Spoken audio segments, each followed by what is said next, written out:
রীতিমতো মহাভারত, সন্ত্রাসবাদী সরকার ভার্সেস মহাকুম্ভ। বন্ধুগণ, আপনাদেরকে গ্র্যান্ড ওয়েলকাম জানিয়ে শুরু করছে এই মুহূর্তের আরও একটি বড় খবর, রাজ্য রাজনীতিতে তোলপাড় করা খবর। সূত্র মারফত যে খবর উঠে আসছে, মমতা বন্দ্যোপাধ্যায়ের মৃত্যু কুম্ভ এই ওয়ার্ডটিকে কাজে লাগাতে চাইছে এবং ময়দানে নেমেছে বিজেপি। যোগীর রুল জারি 24 ঘন্টায় কি তাহলে বড় অ্যাকশন হবে মুখ্যমন্ত্রীর বিরুদ্ধে, শুভেন্দু অধিকারীর বিরুদ্ধে? বন্ধুগণ, আপনারা সকলে জানেন শুভেন্দু অধিকারী সরাসরি রাজ্য সরকারকে সন্ত্রাসবাদী সরকার বলে আখ্যা দিয়েছেন। মমতা বন্দ্যোপাধ্যায়ের সঙ্গে সন্ত্রাসবাদী যোগ, এই সরকার কাশ্মীরের জঙ্গি সরকার, এমনই তিনি বিস্ফোরক দাবি করেছেন। তারপরেই রাজ্যের মুখ্যমন্ত্রী জানিয়েছেন যে এটা অপমান এবং এই অপমান তার সহ্য হচ্ছে না। তিনি প্রধানমন্ত্রীকে চিঠি দেবেন এবং প্রয়োজনে পদত্যাগ করবেন। এবং এই পরিপ্রেক্ষিতে তৃণমূলের রাজ্য সাধারণ সম্পাদক কুণাল ঘোষ বলেছেন 24 ঘন্টায় শুভেন্দু অধিকারীকে প্রমাণ দিতে হবে, না হলে হাঁটু গেড়ে বসে ক্ষমা চাইতে হবে।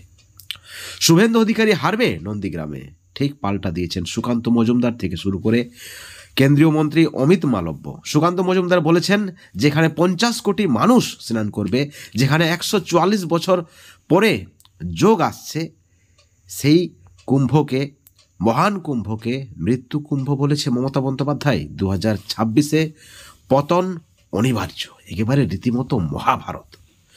বন্ধুগণ, আপনারা জানেন যে মমতা বন্দ্যোপাধ্যায় মহাকুম্ভের যদিও তিনি নিন্দা করেননি, মহাকুম্ভকে শ্রদ্ধা জানিয়ে এবং গঙ্গার মাটিকে সম্মান জানিয়ে তিনি বলেছেন যে মহাকুম্ভ মৃত্যু কুম্ভে পরিণত হয়েছে, তার জন্য দায়ী বিজেপি সরকারের। প্রয়োজন মতো পরিকল্পনা মাফিক কোনো প্ল্যানিং না করেই যেভাবে প্রচার করা হয়েছে, তাতে লক্ষ লক্ষ মানুষের, কোটি কোটি মানুষের সমাগম, শুধু দেশে নয়, শুধু রাজ্যে নয়, একেবারে দেশের বাইরে থেকেও বহু পুণ্যার্থী এসেছেন। 144 বছরের যে যোগ, এবং আপনারা দেখছেন যেভাবে ভিড় দিনের পর দিন, তাতেই কিন্তু রাজ্য সরকার তোপ দেখেছেন বিজেপি সরকারের উপর। মমতা বন্দ্যোপাধ্যায় জানিয়েছেন যে শুধু 30 জন নয়, গঙ্গার জলে ভাসিয়ে দেওয়া হয়েছে লাশ হাজারে হাজারে। এবং এই মৃত্যু কুম্ভ ওয়ার্ডটিকেই বিজেপি ইউজ করতে চাইছে এবং চরম বিরোধিতা করা হচ্ছে বিজেপির রাজ্য নেতৃত্ব এবং কেন্দ্রীয় নেতৃত্বের পক্ষ থেকে। অনেকে বলছেন যোগী রুল জারি করবেন, মমতা বন্দ্যোপাধ্যায়ের বিরুদ্ধে কড়া অ্যাকশন হবে কেন্দ্রের পক্ষ থেকে, এই ধরনের খবরও কিন্তু উঠে আসছে। একই সঙ্গে কুণাল ঘোষ বলছেন শুভেন্দু অধিকারীকে প্রমাণ করতে হবে, না হলে তাকে হাঁটু গেড়ে বসে ক্ষমা চাইতে হবে। অর্থাৎ রীতিমতো এই মুহূর্তে রাজ্য রাজনীতিতে তোলপাড় পড়ে গেছে সন্ত্রাসবাদী ভার্সেস মহাকুম্ভ। এই যে বক্তব্য, শাসক এবং বিরোধীদের এই বক্তব্যে, বিরোধী দলনেতা এবং মুখ্যমন্ত্রীর এই বক্তব্যে চরম একটা তোলপাড় পড়ে গেছে এবং এই বক্তব্যের রেস 2026 পর্যন্ত চলবে, সেই বিষয়টাও কিন্তু একেবারে পরিষ্কার হয়ে গিয়েছে।